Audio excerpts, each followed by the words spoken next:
La semana pasada empezamos el capítulo 5, llegamos a la mitad, el versículo 7. Usted se recordará que nos cuenta Juan en el cielo, precisamente, que es de donde está contándonos esta narración desde el capítulo 4. Dice que mira a uno que está sentado en el trono, que tiene un libro, y decíamos que en realidad es un rollo que tiene 7 sellos, y por ahí pusimos una foto para ilustrar más o menos cómo sería un rollo de esos. Y luego surge la pregunta, bueno, ¿quién es digno de tomar este rollo y abrirlo?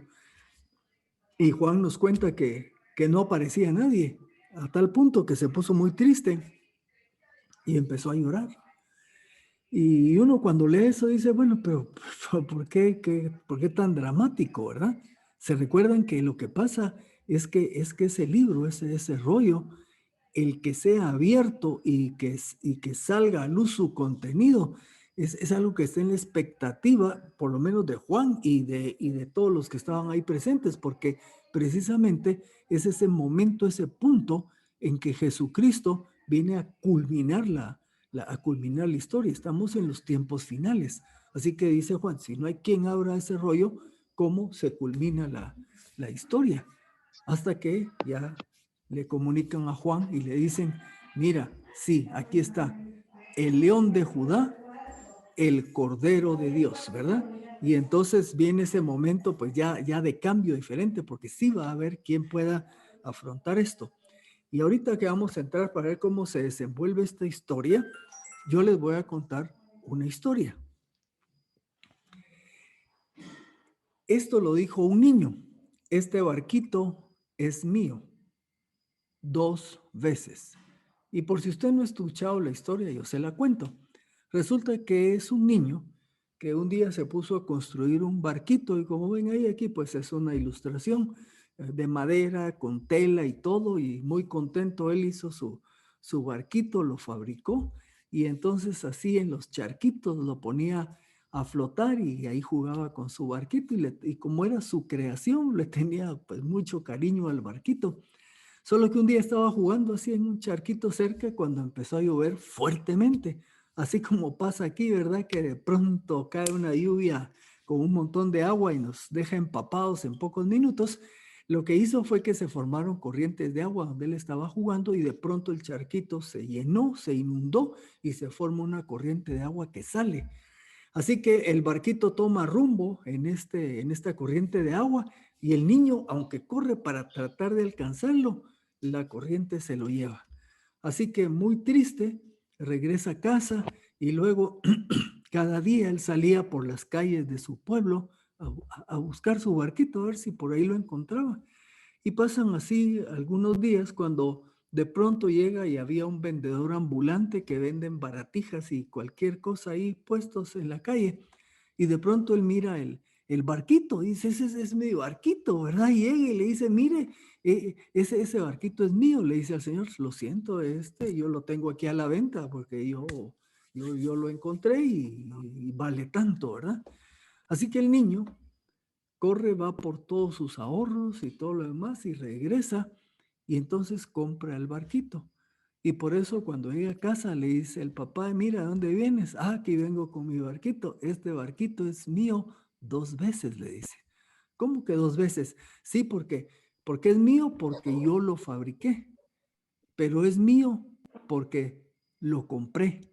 Y esta historia, cuando la escuché la primera vez, era una historia, por supuesto, que nos ilustraba lo que hizo Jesucristo, porque nosotros le pertenecemos, porque nos creó, pero con el pecado nos alejamos y quedamos bajo el dominio del maligno, y así está la humanidad desde aquel entonces. Y el Señor Jesucristo, cuando vino a morir por nosotros en la cruz, pagó. Éramos de Él, pero pagó. Pagó por nuestra libertad y nuestro rescate. Así que podríamos decir somos de Él 2 veces, porque nos creó, pero también porque pagó por nosotros. Por supuesto que el precio fue muy alto, ¿verdad? Que fue derramar su propia sangre, dar su propia vida. Bueno, empezamos con Apocalipsis y vamos a ver que esta historia tiene alguna relación con lo que vamos a ir viendo acá. Cuando dice Él, se refiere a Jesucristo. Él fue y tomó el libro de la mano derecha del que estaba sentado en el trono. Recuérdese que Juan nos dice en el inicio del capítulo que el que estaba sentado en el trono, que obviamente es Dios, Dios el Padre, tenía ese rollo en su mano derecha y decíamos es porque él tiene la autoridad y tiene la historia y el destino de su creación está en sus manos. Y entonces acá en el 8 nos está diciendo que Jesucristo se acerca, bueno, dice que estaba ahí en el centro, era la misma posición central del trono, y toma de la mano derecha del que estaba sentado este libro. Anotamos en la semana pasada esta cita de Daniel porque hace referencia a algo similar. Dice Daniel, estaba yo mirando en las visiones de la noche y he aquí que en las nubes del cielo venía alguien como un hijo de hombre. Llegó hasta el anciano de días y este es el que está sentado en el trono aquí en Apocalipsis, ¿verdad? Y lo presentaron delante de él. Entonces le fue dado el dominio, la majestad y la realeza. Todos los pueblos, naciones y lenguas le servían. Su dominio es dominio eterno que no se acabará y su reino uno que no será destruido. Entonces note, porque vamos a ver más adelante ahorita en el capítulo estos conceptos. Dice que le fue dado el dominio, la majestad y la realeza, por un lado, pero también dice que pueblos, naciones y lenguas le servían. Y vamos a ver cómo aquí en este capítulo van a aparecer estos conceptos más adelante. Así que podemos afirmar que Jesucristo, déjenme ver que aquí pasó algo que creo, no sé si están viendo la pantalla. Vamos a ver. No Voy sé, a... se fue la pantalla, se Sí, fue. vamos a regresar entonces y vamos a volverla a... Vamos a ver, aquí estamos. Compartir pantalla. Y ahora sí, ¿les aparece? Ya, ¿verdad? Ya apareció. Gracias. Perfecto. Jesucristo, el que es digno, toma de nuevo lo que legítimamente le pertenece. Porque al tomar el rollo, viene entonces esta etapa final de la historia que nos está escribiendo Juan en el cielo. Y dice, cuando tomó el libro, el versículo 8, este es el que ya nos toca esta semana, cuando tomó el libro, los 4 seres vivientes y los 24 ancianos, note ahí lo que dice, se postraron, pero se postraron delante de quién? Delante del Cordero. Dice que cada uno tenía un arpa y copas de oro llenas de incienso, que son las oraciones de los santos. Bueno, vamos a ver esto primero. Dice que los 4 seres vivientes y los 24 ancianos se postraron, pero se postraron delante del Cordero. Y aquí yo pongo una pregunta. ¿A quién se puede adorar? ¿Delante de quién se puede postrar alguien de la creación? 2 versículos solo para muestra. Deuteronomio 6:13 dice, temerás solo al Señor tu Dios y a Él adorarás y jurarás por su nombre. Y luego Jesucristo en Mateo 4:19, entonces Jesús le dijo, y esto fue cuando fue tentado por Satanás, ¿verdad? Vete, Satanás, porque escrito está, y aquí hago una pausa. Esta es la escena donde Satanás lo lleva en lo alto y le dice a Jesucristo, si tú postrado me adorares, te daré potestad sobre todos los reinos de la tierra, ¿verdad? Y la respuesta de Jesús fue, al Señor tu Dios adorarás y solo a Él servirás.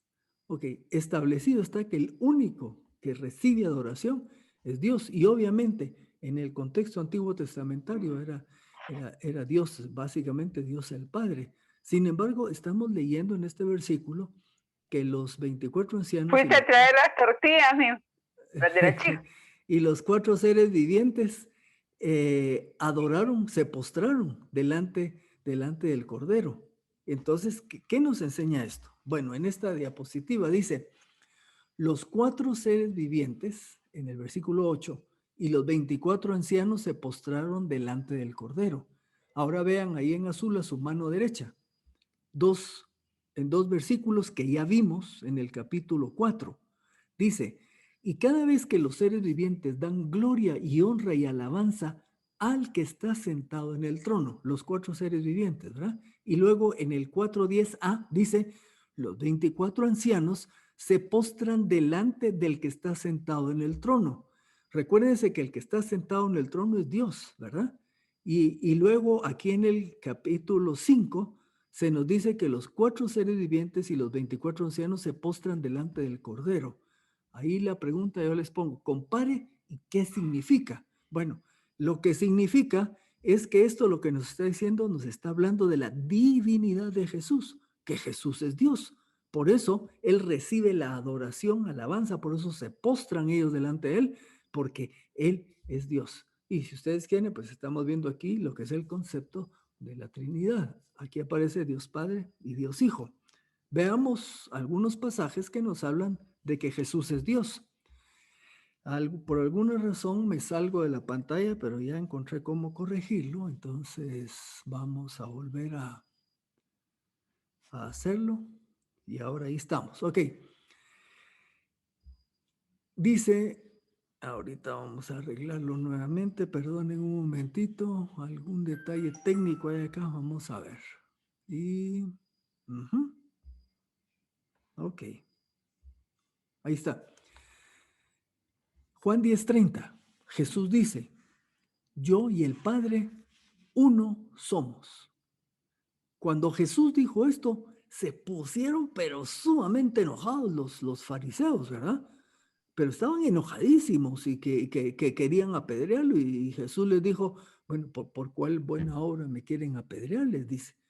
Y y los fariseos le contestan, no es por las buenas obras que haces que queremos apedrearte, es porque tú siendo hombre te haces Dios. O sea, entendieron bien cuando Jesús dijo, yo y el Padre uno somos. Jesús mismo está diciendo que Él era Dios. Luego, en Juan 14:8 y 9, se nos comenta, Felipe le dijo, Señor, muéstranos el Padre y nos basta.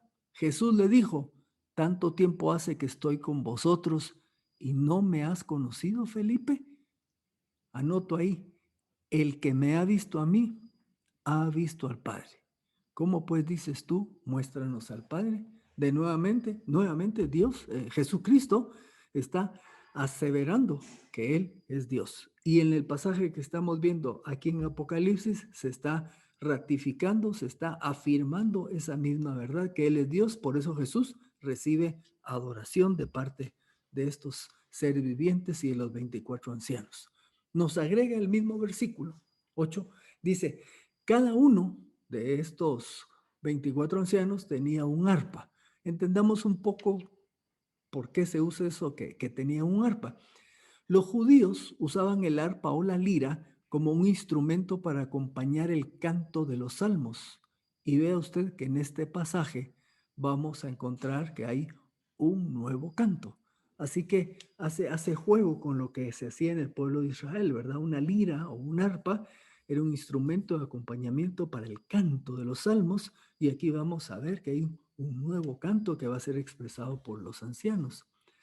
También otro versículo, Salmo 71:22, dice, Asimismo, oh Dios, te alabaré con la lira, tu verdad cantaré con el arpa, oh Santo de Israel. Para afirmar el hecho de que el tener un arpa estaba relacionado con una acción de cantar y de adoración al Señor.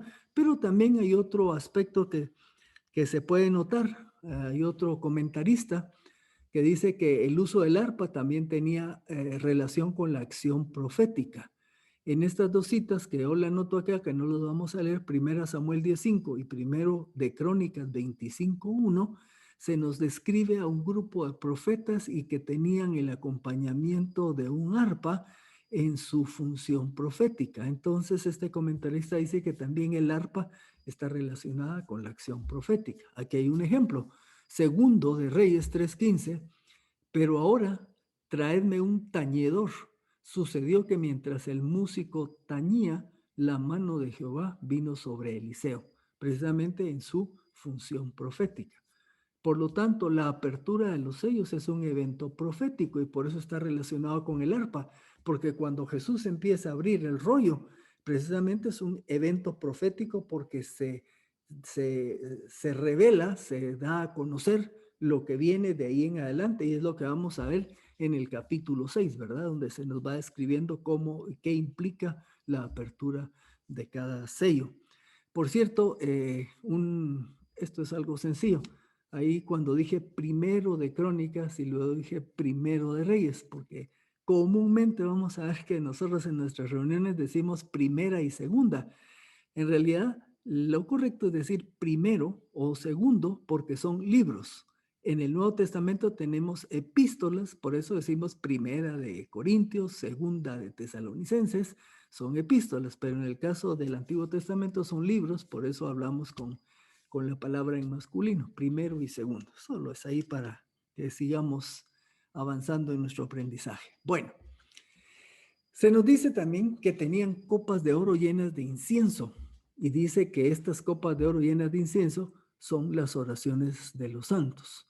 La opinión de John MacArthur es de que el incienso en estas copas representa las oraciones de los creyentes a través de los siglos, para que venga la redención de la tierra, profetizada y prometida por Dios. Como quien dice, todas las oraciones de todos los creyentes a través del desarrollo de la historia, aquí se ven representadas en estas copas, y es el anhelo de que el acto de redención se vea completado por parte de Jesucristo. Aquí él dice, habla de la tierra, ¿verdad? Recuérdese que en Romanos 8 se nos dice que la creación misma gime, ¿verdad? Porque anhela ese tiempo cuando Jesucristo restaure todo, porque con el pecado la misma creación fue sujeta a maldición. Eso sería tema de otra clase, pero solo lo mencionamos. De nuevo, la misma situación. Ahorita tenemos, sí, ahorita estamos de nuevo. Ok. El otro concepto que hay de estas copas de oro llenas de incienso, que son las oraciones de los santos, otro autor que se llama Dennis Johnson, él dice que expresan un clamor, como el que se mira en Apocalipsis 6:10. Dice, ¿hasta cuándo, oh Señor santo y verdadero, esperarás para juzgar y vengar nuestra sangre de los que moran en la tierra? Este es el capítulo que vamos a ver adelante, y ahí se nos habla de los que han muerto en este periodo terrible. Y estas son las oraciones, ¿verdad? Así que dice Dennis Johnson, en respuesta a estas oraciones, el Cordero aplicará los juicios a sus enemigos. Y eso lo vamos a ver, como dije, en el próximo capítulo. Se nos dice entonces en el versículo 9, todo lo que vimos hace un rato fue el 8, dice que ellos, o sea, los 24 ancianos y los 4 seres vivientes, entonaban un cántico nuevo.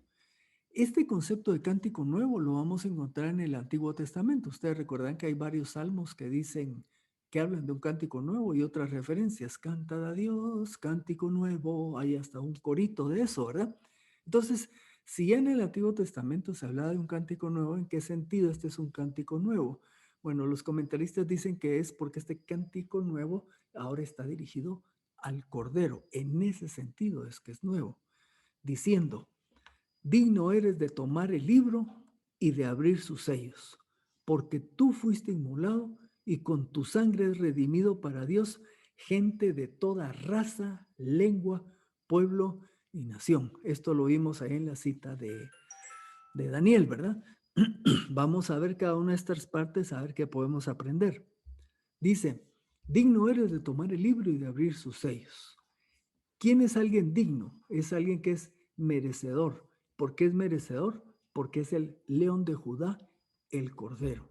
Él es, recuérdense que vimos que era de la estirpe de David, y a través de eso estaba la profecía que hizo Jacob con Judá, donde había un cetro, que, o sea, el gobierno, la autoridad y todo permanecería en sus descendientes, y esto a través de David, que lo vimos en la lección anterior. Y este león de Judá precisamente es el Cordero de Dios, como lo describió Juan el Bautista, el Cordero de Dios que quita el pecado del mundo. Por eso es que Jesús es digno, y vamos a ver que es digno presente porque pagó el precio.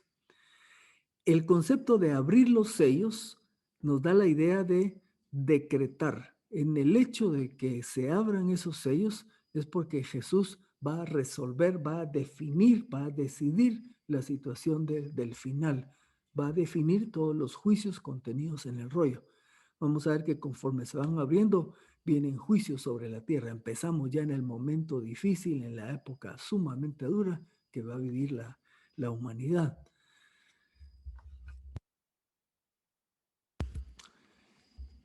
La frase o la oración dice, porque tú fuiste inmolado. Bueno, esa palabra inmolado, para que la entendamos más fácilmente, quiere decir fuiste sacrificado, o sea, fuiste muerto, te mataron, ¿verdad? ¿Y qué implica esto? Dice, y con la sangre has redimido para Dios, y vamos a ver que es a todos los pueblos, ¿verdad? Pero eso de que has redimido, lo que podemos entender quiere decir comprado. La palabra donde se traduce este redimido sencillamente quiere decir comprar en un mercado. En el caso de la humanidad, pues prácticamente, vamos a decirlo así, Jesucristo se presenta en el mercado de esclavos y compra nuestra libertad, compra los derechos de propiedad y entonces nos compra para sí mismo, nos compra para Dios. Por supuesto, ¿cuál fue el precio? Ya lo vimos ahí, dice que fue inmolado, sacrificado. O sea, Él para comprar nuestra libertad dio su propia vida, una vida con un valor incalculable que precisamente por eso pudo pagar el precio por toda la humanidad, desde Adán hasta el último de los creyentes que crea en Él. Ese fue el pago que hizo Jesús. Dice 1 Pedro 1:18, tengan presentes que han sido rescatados de su vana manera de vivir, la cual heredaron de sus padres. ¿Y cómo fuimos rescatados? Dice, no con cosas corruptibles como oro o plata, sino con la sangre preciosa de Cristo, como de un cordero sin mancha y sin contaminación.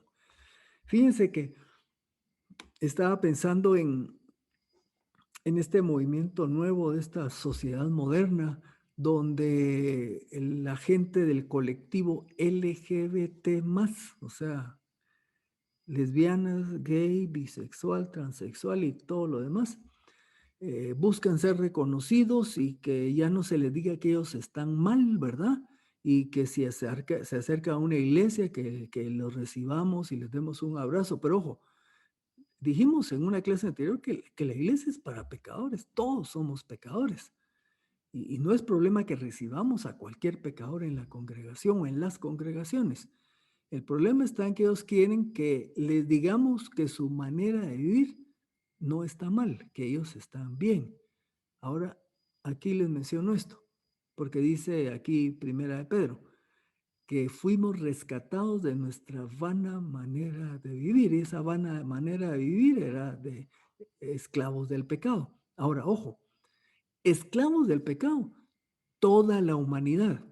O sea, no solo es el gay, la lesbiana, es el mentiroso, el adúltero, el asesino, el chismoso y toda la lista que ustedes miran cuando leemos las escrituras. Todos, y ahí estuvimos nosotros, ¿verdad? Estuvimos muertos en nuestros delitos y pecados.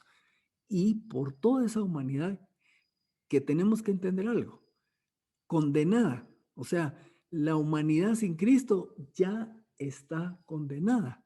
Por eso Jesús dijo que Él no había venido a condenar, sino a rescatar, porque la humanidad está condenada. Ese es su estado natural. La obra de Cristo es que nos está rescatando de esa condenación. Por eso nos compró para Dios. Ok, así que todos los seres humanos son pecadores y aquellos que creen en Cristo Jesús son los que obtienen perdón de pecados y vida eterna. Y dice que el sacrificio de Cristo, el habernos comprado con su propia sangre, compró entonces para Dios ¿a quién? A gente de toda raza, lengua, pueblo y nación. No vamos a entrar en detalle, busqué a ver si había algunas diferencias. Por ejemplo, la palabra raza es equivalente a decir tribu, Cuando se habla de lengua, tiene que ver con el aspecto lingüístico, grupos de una unidad lingüística. Pueblo ya son grupos un poco mayores, ¿verdad? Y al hablar de nación ya es cuando son estados con fronteras definidas, pero aquí no es tanto lo importante cada uno, sino el Señor de toda la humanidad, no importando de dónde provengan, de quién sean, qué etnia o lo que sea, Él de todos, de todos, hizo su trabajo, pagó el precio y cualquiera tiene acceso a la vida eterna y al perdón de pecados. Anoto acá que la palabra nación tiene una connotación dentro de la mentalidad judía para referirse a los que no son israelitas. En pocas palabras, Jesucristo, aunque está cumpliendo en parte porque faltan unas en el futuro, las promesas de Dios para el pueblo de Israel, la obra de Jesucristo se extendió a toda la humanidad, ¿verdad? Incluyendo fuera del ambiente israelita. El versículo 10 dice, a estos por los que Él pagó, o sea, nosotros, ¿verdad? Y los que creyeron antes que nosotros y los que creerán después de nosotros, dice, tú los has constituido en un reino y sacerdotes para nuestro Dios y reinarán sobre la tierra. En esto vamos a ver algunos elementos aquí, algunos pasajes donde nos hablan de esto. Se recuerdan en el mensaje del Señor a la iglesia de la Odisea, cuando les dice, al que venza, yo le daré que se siente conmigo en mi trono. Ahí nos está hablando ya de que si nos vamos a sentar en su trono es porque vamos a reinar con él. Recuérdese que aquí el que vence, en todos los mensajes de las 7 iglesias que se usa esta frase, al que venza, recuérdese que lo aprendimos en Primera de Juan, donde nos dice quién es el que vence, quién es el que ha vencido, el que cree en el Señor Jesucristo. Eso es lo que lo hace a uno vencedor, no es nuestra propia obra, nuestro esfuerzo o que nos destaquemos por hacer buenas obras. El vencedor lo es porque creyó, porque depositó su fe, porque entregó su vida plenamente al Señor Jesús. El vencedor es el que se arrepintió de sus pecados, se arrepintió de querer ganar por él mismo la salvación y reconoce que la única manera de ser salvo es creyendo en Cristo como Señor y Salvador. Eso es lo que hace a una persona vencedora, y ese vencedor, uno de los elementos que va a tener a futuro, nosotros, por ejemplo, es que dice que nos vamos a sentar con Jesús en su trono porque vamos a reinar con él. En 2 Timoteo 2:12, ahí Pablo le está escribiendo a Timoteo y él le decía, si perseveramos, también reinaremos con él. Así que ahí tenemos los avisos de que para un futuro estaremos reinando con Cristo. El otro elemento del versículo 10 es que nos dice que somos sacerdotes para nuestro Dios. Primera de Pedro, en los versículos 2:5a y 9a, refuerza esta idea. Dice, también ustedes sean edificados como piedras vivas en casa espiritual para ser un sacerdocio santo. Entonces ahí Pedro está enseñando de que nosotros, como parte ya del reino del Señor, vamos a hacer un sacerdocio santo, y en el versículo 9 dice que eso lo conocemos más, la mayoría dice, pero ustedes son linaje escogido, real sacerdocio, y sigue el versículo que al final dice, para anunciar las virtudes de aquel que os llamó, ¿verdad? Así que se nos habla de que somos sacerdotes. Ya en una clase pasada hicimos mención a este aspecto. Aquí hay una cita de Lutero, precisamente, porque recuérdese que dentro del sistema religioso en el que vivió Lutero, sacerdote podía ser solo ciertas personas, o ciertas personas que eran parte de la estructura religiosa del tiempo de Lutero, ¿verdad? Solo ellos podían ser los sacerdotes. La función del sacerdote, por lo menos si la vemos en el Antiguo Testamento, el sacerdote era aquella persona, y claro, en el Antiguo Testamento para ser sacerdote había que ser de la tribu de Leví, ¿verdad? Y pertenecer dentro de la misma tribu estaba todos los que podían ser sacerdotes, ¿verdad? ¿Qué hacía el sacerdote y el sumo sacerdote? El sumo sacerdote era una especie de intercesor entre el pueblo y Dios. Recuérdense que el sumo sacerdote, cuando hacía el sacrificio de expiación una vez al año, donde se tomaba este animal sin defecto ni nada, era sacrificado y se cargaban sobre él los pecados de la humanidad. Y claro, era como quien dice, un evento que apuntaba hacia la obra que iba a hacer Jesucristo en el futuro. Entonces se hacía esto, pero el pago definitivo iba a ser cuando Cristo viniera. Y para nosotros es hacia el pasado. Cristo vino y pagó por nosotros. Pero lo que quiero enfocar es que el sacerdote intercedía delante de Dios a favor del pueblo dentro de sus múltiples funciones. Luego, en el tiempo de Lutero, pues teóricamente solo algunos dentro de toda la comunidad religiosa eran sacerdotes, pero con la reforma, con el descubrimiento en la escritura de las verdades que están ahí, llega Lutero a decir que es lo que estamos estudiando aquí, que somos un reino de sacerdotes, reyes y sacerdotes. Pero el concepto es que cada creyente es sacerdote, cada creyente tiene ese acceso delante del Señor. ¿Y cómo lo podemos entender acá? Miren, nuestra función hoy día es ser un nexo, y espero que no se entienda mal, ser un nexo entre Dios y la humanidad. ¿Por qué? Porque a nosotros nos toca compartir el evangelio con aquellos que están muertos en sus delitos y pecados. Cuando nosotros compartimos el evangelio y la gente cree, estamos teniendo en esa manera nuestra función sacerdotal, porque aquellos que creen, entonces se acercan a Dios. Entonces, cada creyente puede ser ese nexo para traer a los perdidos por la predicación del evangelio. No es nuestra obra, la predicación del evangelio por la obra del Espíritu Santo, regenerando a los perdidos, trayéndolos de muerte a vida. Ok, y entonces, ¿por qué Lutero dice que cada cristiano es un sacerdote y un ministro de Dios? Y agrega, y toda la vida, todo empleo y oficio son vocación divina dentro del mundo. ¿Por qué? Porque en aquellos días se creía que solo los sacerdotes eran los ministros de Dios y entonces la gente común y corriente, el creyente común y corriente, no. Y fue lo que Lutero, digamos, que descubrió, ¿verdad? Que no, que esta función de ministerio y servicio a Dios le corresponde a todo creyente y por eso dice que todo empleo y oficio son vocación divina. En pocas palabras, para nosotros.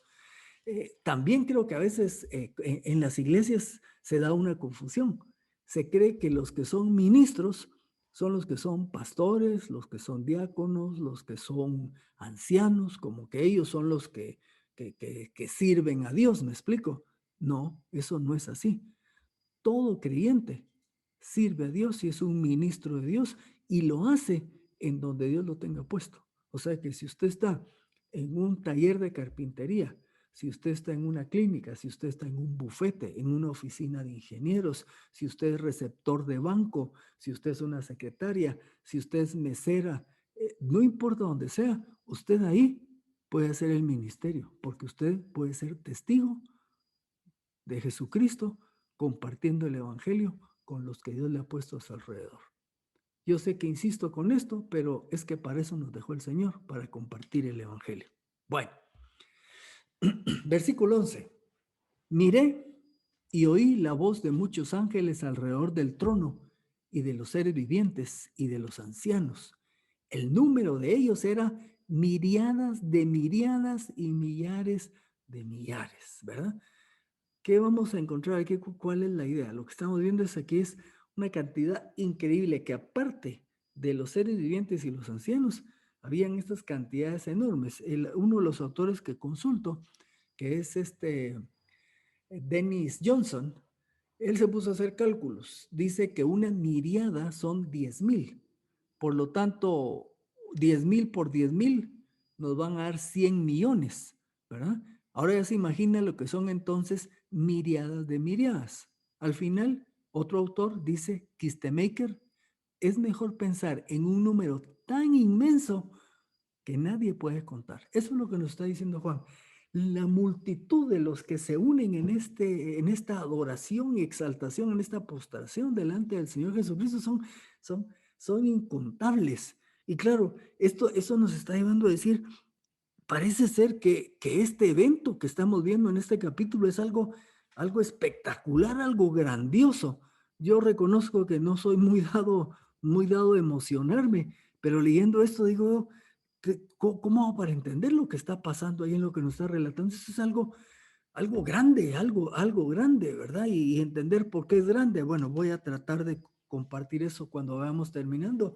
Y dice el versículo 12, y decían a gran voz, digno es el Cordero que fue inmolado de recibir el poder, las riquezas, la sabiduría, la fortaleza, la honra, la gloria y la alabanza.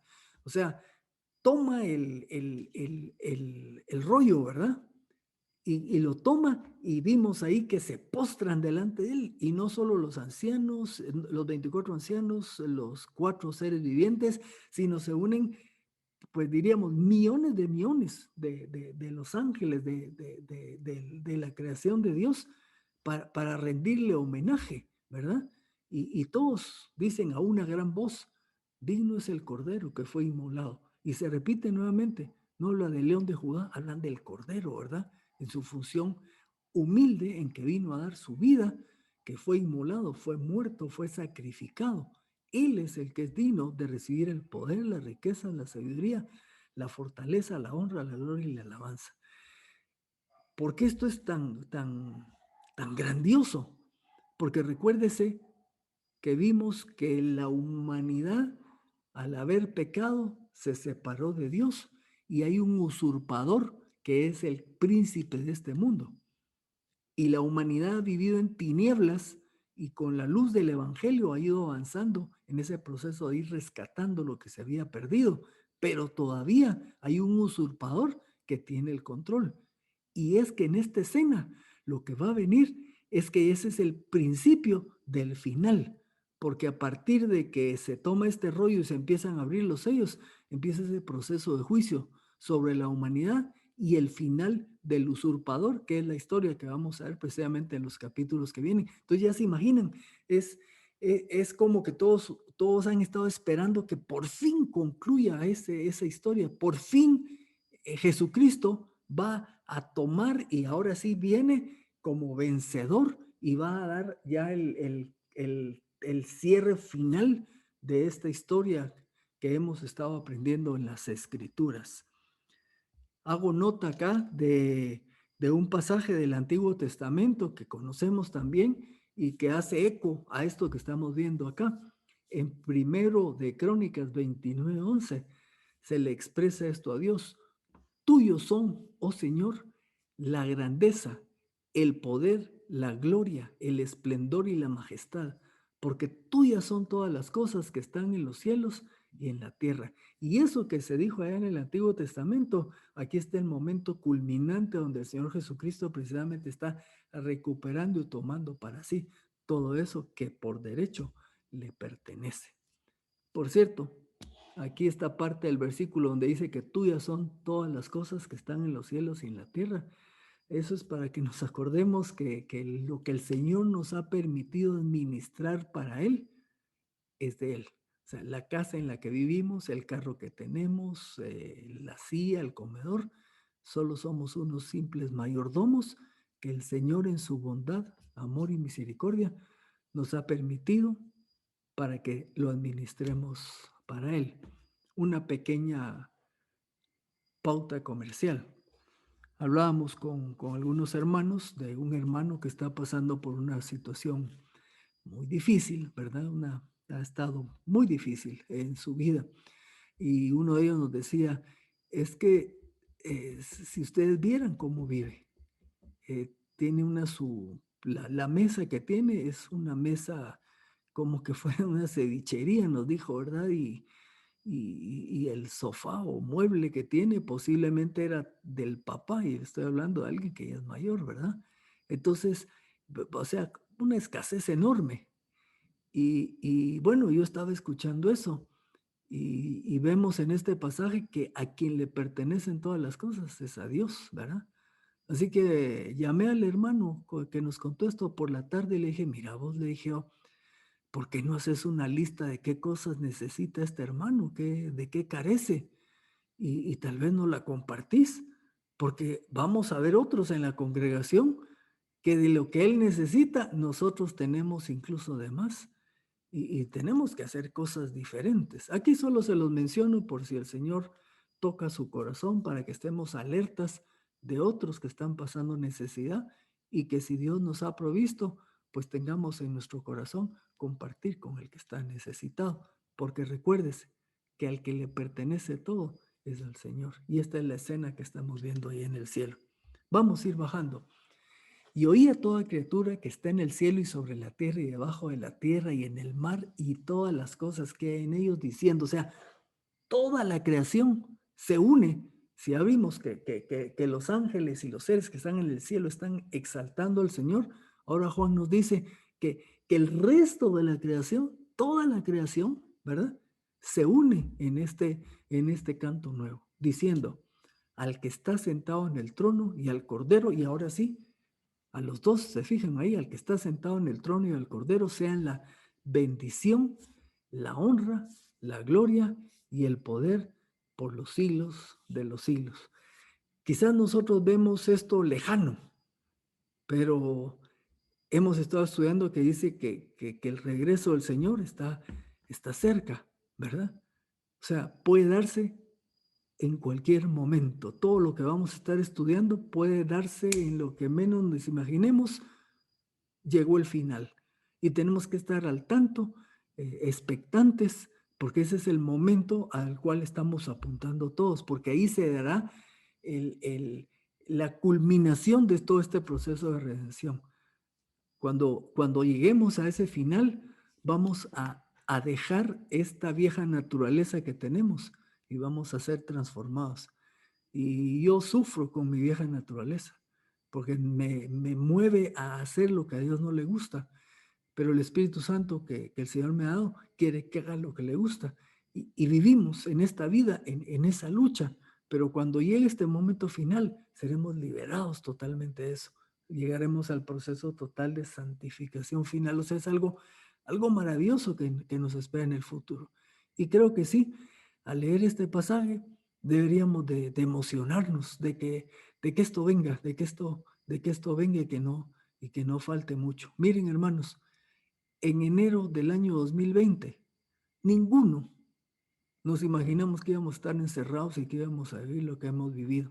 Y nos vino así, ¿verdad?